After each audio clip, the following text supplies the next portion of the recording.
The Essex 1820. Diary of First Mate Owen Chase. November 20th, 1820. Pacific Ocean. 1,300 miles off South America, I write this by the dim light of a splintered lantern, my hands shaking, my mind still reeling from the memories that haunt me. The Essex. She was a fine vessel, proud and true, and we treated her like family. Yet she was struck down, torn asunder by a creature of unimaginable size and fury. I can still see her splintering before my eyes, the sound of timbers breaking like thunder, the salt spray cutting at my face as I was thrown overboard. The attack was sudden. One moment we were scanning for whales as usual, hearts filled with routine. The next, chaos. The giant sperm whale, massive and terrifying, raked her head across the ship with a force that seemed impossible for any living creature. Decks tilted, ropes snapped, and men screamed as wood and water collided. Captain Pollard was thrown violently across the deck. I barely managed to grab a rope, my knuckles raw, lungs burning as I fought for purchase. We escaped in whaleboats, 12 feet of frail wood carrying 20 desperate men. The ocean stretched endlessly, a gray and merciless expanse that swallowed the sun and mocked our smallness. We rationed the water, sharing sips that burned our throats. And each bite of hardtack became a victory against the gnawing hunger that consumed us. Nights were the worst. Darkness blanketed the sea, and the waves, silent yet immense, threatened to tip our boats into the abyss with every swell. Fever and exhaustion turned minds fragile. One by one, the men began to lose hope, staring into the emptiness, murmuring to themselves. Some dreamed of rescue. Others dreamed of escape from suffering in ways I cannot repeat without shame. When the first man died, we buried him at sea with solemn respect. But hunger is a cruel master. Soon, survival outweighed morality, and men made choices that no soul should endure. I watched. I did not participate, but the memory sears me still. We drifted for over 3 months. Storms came and went without mercy. Scorching sun and freezing nights alternated, and each day became a test of endurance, faith, and will. I saw friends vanish beneath the waves, never to be seen again, and I learned the cruel patience of the ocean, a vast, eternal force that neither answers prayers nor forgives missteps. Finally, after 18 long, torturous days, rescue found us. Only 8 of 20 survived. I write this now, not just to tell what happened, but to ensure that the ocean's cruelty, the whale's fury, and the desperate courage of men are remembered. There are some horrors man can endure and live to tell, but they leave marks deeper than any scar. The sea has claimed much of me, and though I live, a part of me remains in those waves, adrift forever with the Essex and her lost souls. USS Indianapolis, 1945. Diary of Survivor. Seaman Robert Bobby Hayes, July 30th, 1945. Pacific Ocean, en route to Leyte, I can still hear it. The torpedo's impact. The night sky was dark, stars swallowed by clouds, and the ocean below was calm, almost serene, when the world shifted violently. The Indianapolis shuddered like a wounded beast, metal screamed, and water surged into the compartments faster than any of us could respond. The lights flickered once, twice, and then died. The darkness was absolute, pierced only by the frantic cries of men thrown into the water. Some screaming, some silent, some already claimed by the waves. I was thrown overboard, tumbled into the Pacific, and for a moment I could not breathe, my lungs filling with salt water. I grabbed onto whatever I could, a piece of wreckage, a life preserver, the arm of a fellow sailor, anything to keep my head above the waves. Around me chaos reigned. I watched my brothers in arms fight for survival, struggling with life rafts, clinging to debris, some yelling, some sobbing, some slipping quietly beneath the surface. The sun rose and revealed the horror in its full light. Hundreds of men were scattered across the waves. There was no shelter, no protection from the scorching heat of the day or the cold of the night. We had little water and no food. Dehydration set in quickly. My tongue cracked, my throat burned, my muscles cramped with every motion. Sunburn covered what skin was exposed. At night, the Pacific grew cold, and I shivered uncontrollably, clinging to a small piece of floating debris as I drifted through endless darkness and the sharks. I had heard tales, but nothing could prepare a man for them. They circled us with patience and precision, their dorsal fins slicing the water like knives. I watched a sailor, one I had shared laughs with just hours before, scream as a shark took him. I could do nothing. Each man clinging to life was a target, and each wave could separate us from survival. Days stretched endlessly. Time became meaningless. I lost track of day and night, of how many hours passed or how many bodies were claimed. We shouted for planes that never came, waving our hands, hoping someone, anyone, would see us. I began to hallucinate, shadows in the water, shapes beneath the waves, until I clung to fragments of sanity by repeating prayers, by repeating memories of home, of my mother, my brother, my wife. On the fifth day, salvation appeared. A patrol plane spotted us. Relief surged, but disbelief lingered. I had survived the impossible.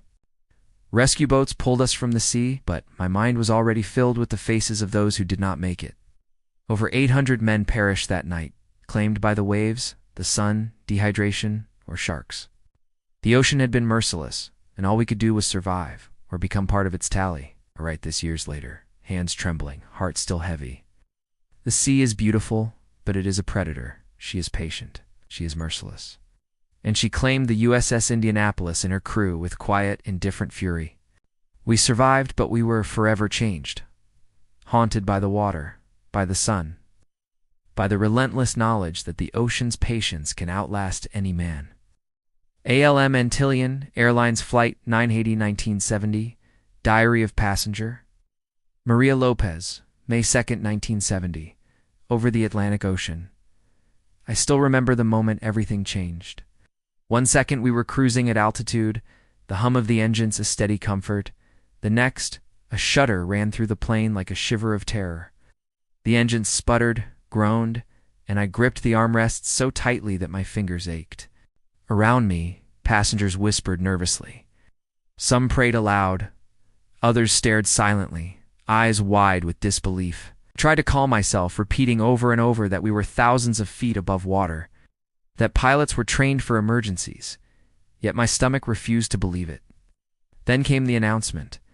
We would attempt a water landing, a ditching.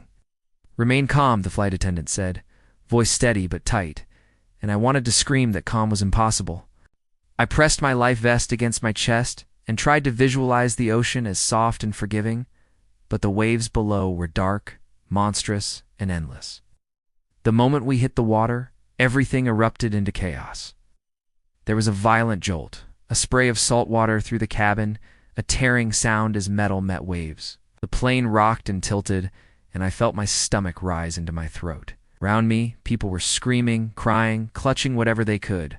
Luggage, hands of strangers, life vests, anything that might keep them from being swallowed by the Atlantic. We scrambled toward the exits. The cabin was a maelstrom of panic, fear, and water, which rushed in as if eager to claim us all. I remember slipping on the slick floor, grabbing the hand of a woman next to me, just as a wave of water surged over the aisle. We tumbled out into the ocean, clinging desperately to debris and each other. The cold hit me immediately, numbing my limbs, and the salt burned my eyes. I could taste it in every breath, and even my throat felt parched, despite being surrounded by water. Hours became days. I lost track of time. I clung to a raft with a small group of survivors, but many were already gone, dragged beneath the surface, leaving only the empty water and the echo of screams in my mind. Each wave threatened to capsize us. Each gust of wind tested the flimsy flotation device that separated life from the abyss. Hunger gnawed at our stomachs, thirst parched our throats, and sunburn scorched what skin was left exposed. I tried to focus on breathing, on clinging, on survival. We sang songs quietly, prayed silently, and shared what little water we had, rationing every sip. Nights were cruel, pitch black and cold, waves crashing over us as the wind tore at our soaked clothes. I stared at the endless black, imagining monsters beneath, and wondered if the ocean had decided we were too small, too fragile, too human to deserve rescue. When finally a ship arrived, cutting through the waves like a miracle, I could barely comprehend it. Hands pulled us aboard, blankets were thrown over shivering bodies, and I collapsed onto the deck, trembling, exhausted, but alive. The Atlantic had claimed many, But some of us survived, and yet survival carried no relief. Only the knowledge that the sea does not care for human lives. It is patient, indifferent, and eternal. I write this to remember those lost, to honor them, and to bear witness. The ocean is beautiful, terrifying, and merciless. It took friends, strangers, and loved ones alike, and for those it spared, it left a memory so vivid and haunting that it will never leave us. Lady Lovibond, 1748. Diary of Witness. Thomas Reed, February 13, 1748. Off the Goodwin Sands, Kent. I write this by candlelight, hands trembling, the memory of the Lady Lovibond's wreck still vivid in my mind. The morning had begun like any other, a clear winter day, the chill in the air biting at exposed skin, the horizon sparkling in sunlight. Yet beneath this beauty, I felt an unease, an invisible tension in the rigging, in the sails. In the way the sea moved beneath our small boats, my uncle, Captain Simon Reed, had insisted this voyage was a celebration, a gift to his new bride. Yet my heart quailed as we prepared to set sail. The ship herself was magnificent, gleaming in the morning light. I had been aboard many vessels, yet never one so proud, so alive. I remember the smell of fresh wood, tar, and the salt air mixing together, comforting yet strangely foreboding.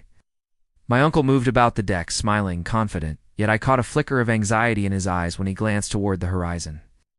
I dismissed it as worry for the wind, but in retrospect, I see it was a premonition none of us could articulate.